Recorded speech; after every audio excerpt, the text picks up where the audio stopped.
5 budget eats under 200 rupees. So 200 rupeesಲ್ಲಿ 5 dishes cover ಆಗಬೇಕಾ?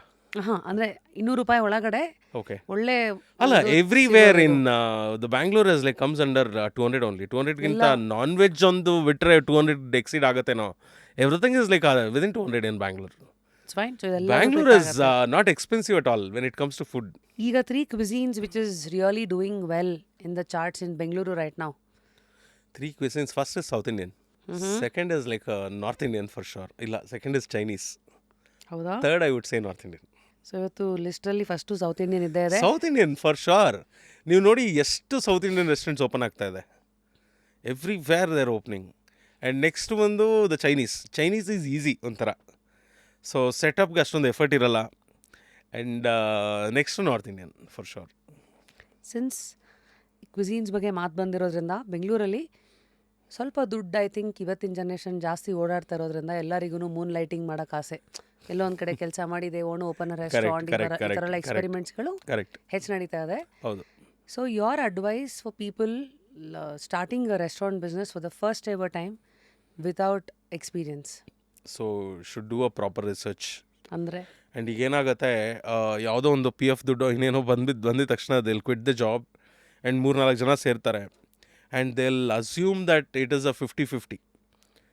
ನನಗೆ 50% ಲಾಭ ಇದೆ ಅಂತ. That is not like a right at all. ಮತ್ತೆ ಸೊ ಅಷ್ಟು ಲಾಭ ಇರೋಕ್ಕೆ ಚಾನ್ಸ್ ಇಲ್ಲ. Because there is like a high real estate, high equipment cost, and with respect to the salaries ಪ್ರತಿಯೊಂದೂ ಎಕ್ಸ್ಪೆನ್ಸಿವ್ ಆಗೋಗಿದೆ. And there will be like a floating of your employees. ಈಗ hire ಮಾಡಿರೋ kitchen staff ಅವ್ರು ನಾಳೆನೇ ಇರ್ತಾರೆ ಅನ್ನೋದು guarantee ಇರಲ್ಲ. ಬಿಟ್ಬಿಟ್ಟು ಹೋಗ್ತಾ ಇರ್ತಾರೆ. ಸೊ ಇದೆಲ್ಲ ಇದ್ದೇ ಇರುತ್ತೆ. ಆ್ಯಂಡ್ ಈಗ ಎಷ್ಟೋ ಮಿಸ್ಲಿನಿಯಸ್ ಕಾಸ್ಟ್ ಗೊತ್ತಾಗೋದೇ ಇಲ್ಲ. ಸೊ ಇದೆಲ್ಲ ಇರುವಾಗ 50-50 is like not achievable at all. And ಇನ್ನೊಂದು ಏನಂದರೆ, you should have a hold on your the I dishes. ಈಗ ನಾಳೆ ಯಾರೂ ಬರಲಿಲ್ಲ ಅಂದರೆ you should be in a position to stand and cook those dishes. ಆಗೇನಾದರೂ ಆಗಂಗಿದ್ರೆ you should do it. And your involvement is important. ಇಲ್ಲ ಅಂದರೆ ಅಲ್ಲಿರೋರು ಉದ್ಧಾರ ಆಗಿಬಿಡ್ತಾರೆ, ನೀವು ಉದ್ಧಾರ ಆಗಲ್ಲ. ಸ್ವಲ್ಪ ಬಿಡಿಸಿ ಹೇಳ್ಬೋದಾ? ಯಾಕಂದರೆ ಒಂದು ಲಿಟಲ್ ಸ್ಟೋರಿ ಇದೆ. I think would like to take Vidyarthi Bhavan example only. Okay.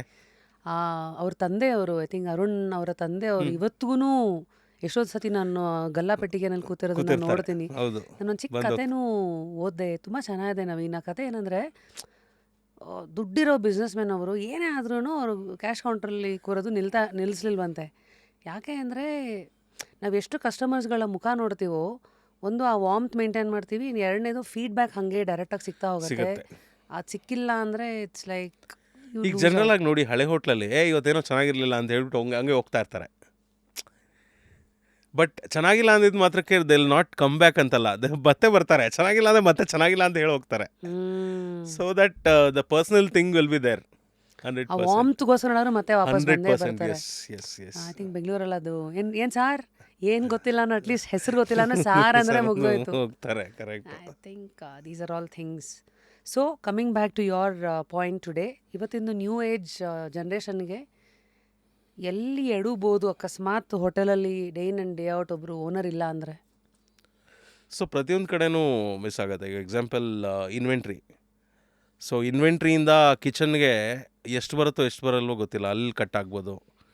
And with respect to the vendors, ಈಗ ಅಲ್ಲಿ ನೀವು ಹೈರ್ ಸಮ್ ಮ್ಯಾನೇಜರ್, ಅವರು ನಿಮ್ಮ ವೆಂಡರ್ಸ್ ಹತ್ರ ಇದು ಮಾಡ್ಕೋಬೋದು, ಅಡ್ಜಸ್ಟ್ಮೆಂಟ್ಸ್ ಮಾಡ್ಕೋಬೋದು. ಸೇಯಿಂಗ್ ಲೈಕ್ ನಿಮಗೆ ಸಿಗೋ ಪ್ರೈಸೇ ಬೇರೆ ಇರುತ್ತೆ, ಅಲ್ಲಲ್ಲಿ ಅಡ್ಜಸ್ಟ್ಮೆಂಟ್ಸೇ ಬೇರೆ ಇರುತ್ತೆ. And everywhere garbage. ಸೊ ಅಲ್ಲೊಂದು ಇಷ್ಟು ಅಂತ ಬರೀತಾರೆ, ಅಲ್ಲಿ ಇನ್ನೇನೋ ಆಗುತ್ತೆ. ಎಲ್ಲ ಪ್ರತಿಯೊಂದು ಕಡೆ ದಟ್ ಇಸ್ ಕೆಜಿ ಗಟ್ಲೆಗೆ ಚಾರ್ಜ್ ಮಾಡೋದು. ಈಗ ಫಾರ್ ಎಕ್ಸಾಂಪಲ್, ಈಗ ಸಮ್ ಥರ್ಡ್ ಪಾರ್ಟಿ ಅವರು ಇಷ್ಟು ಕೆಜಿಗೆ ಇಷ್ಟು ಗಾರ್ಬೇಜ್ದು ನನ್ನ ಚಾರ್ಜಸ್ ಅಂತ ಹೇಳ್ತಾರೆ. ಇವ್ರು ಇನ್ನೂ ಜಾಸ್ತಿ ಬರೀತಾರೆ. ಹೆಂಗೆ ಗೊತ್ತಾಗುತ್ತೆ? ವೆಜಿಟೇಬಲ್ ವೆಂಡರ್ ಜೊತೆ ಅಡ್ಜಸ್ಟ್ಮೆಂಟ್ಸ್ ಇರುತ್ತೆ. ಈ ಪ್ರತಿಯೊಂದು ಕಡೆ ಆಗುತ್ತೆ.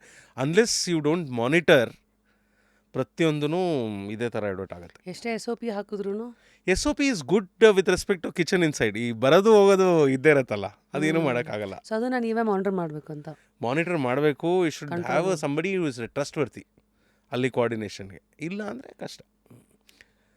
ಸೊ ಇಲ್ಲಿ ನಿಮ್ಮ ಬರ್ನ್ ಆಗ್ತಿರತ್ತೆ, ಅವ್ರ ಪಾಕೆಟ್ ಫುಲ್ ಆಗ್ತಾ ಇರುತ್ತೆ. ಆ್ಯಂಡ್ ಕೊನೆಗೆ ಕೊನೆಗೆ ಯಾರೋ ರೆಸ್ಟೋರೆಂಟ್ ಮುಚ್ತಾರೆ, ಇವ್ರು ಇನ್ನೊಂದು ಓಪನ್ ಮಾಡ್ತಾರೆ. ಓಹೋ ಯಾರೋ ತಿಂದು ಇನ್ಯಾರ್ದೋ ಬಾಯಿಗೆ ಅಷ್ಟೇ, ಬೆಳೆದು ಹಾಗಾಗತ್ತೆ. ಕೊನೆಗೆ ಇದು ರೆಸ್ಟೋರೆಂಟ್ ಇಂಡಸ್ಟ್ರಿ ಅದು ಕಪ್ ಚುಕ್ಕೆ ತಗೊಳತ್ತೆ. 100%. Is it still true that ಹೇಳ್ತಾರಲ್ಲ ಔಟ್ ಆಫ್ 10,000 ಪ್ಲಸ್ ರೆಸ್ಟೋರೆಂಟ್ಸು, ನಾನೇ ಒಂದು ಇದು ನೋಡಿದೆ ಫ್ಯಾಕ್ಟ್ಸು, ಬೆಂಗಳೂರಲ್ಲಿ ಇವತ್ತು 10,000 ರೆಸ್ಟೋರೆಂಟ್ ಇದ್ರೆ ಇನ್ನೂ ಜಾಸ್ತಿ ಇದೆ, ಇನ್ನೂ ಜಾಸ್ತಿ 10% ಮಾತ್ರ 5 ವರ್ಷದ ಒಂದು ಗೆರೆನ ದಾಟತ್ತೆ ಅಂತ. ಅದು ನಿಜಾನ? ಕರೆಕ್ಟ್. ಸೊ ಎಡುವುದು ಇದೆಲ್ಲ ವಿಚಾರಗಳು ಬಿಟ್ಟರೆ ಬೇರೆ ಇನ್ನೆಲ್ಲೆಲ್ಲಿ? ಒಂದು most important is the quality and the consistency. First is quality and consistency. Ambience everything comes second. First the quality of the food and the how consistent you are, ಅದು that is important. Second ಬಂದ್ಬಿಟ್ಟು with respect to the money management. if there is no business also, you should be in a position, okay, ಇಷ್ಟಿಷ್ಟಕ್ಕೆ ಇಷ್ಟಿಷ್ಟ ನಾನು ಖರ್ಚು ಮಾಡಬೇಕು ಅಂತ.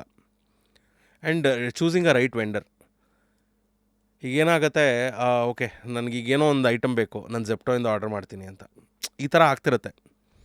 But ನಿಮಗೆ ಸಿಗೋಂಥ items ಕೂಡ ತುಂಬ ರೀಚಬಲ್ ಇರಬೇಕು. ಹೋಗಿ ನೀವು ಎಷ್ಟು ಕಟ್ ಶಾರ್ಟ್ ಮಾಡ್ತೀರಾ ಪ್ರೈಸಸ್ ಅನ್ನೋದ್ರ ಮೇಲೆ ಹೋಗುತ್ತೆ ಪರ್ಚೇಸಿಂಗಲ್ಲಿ.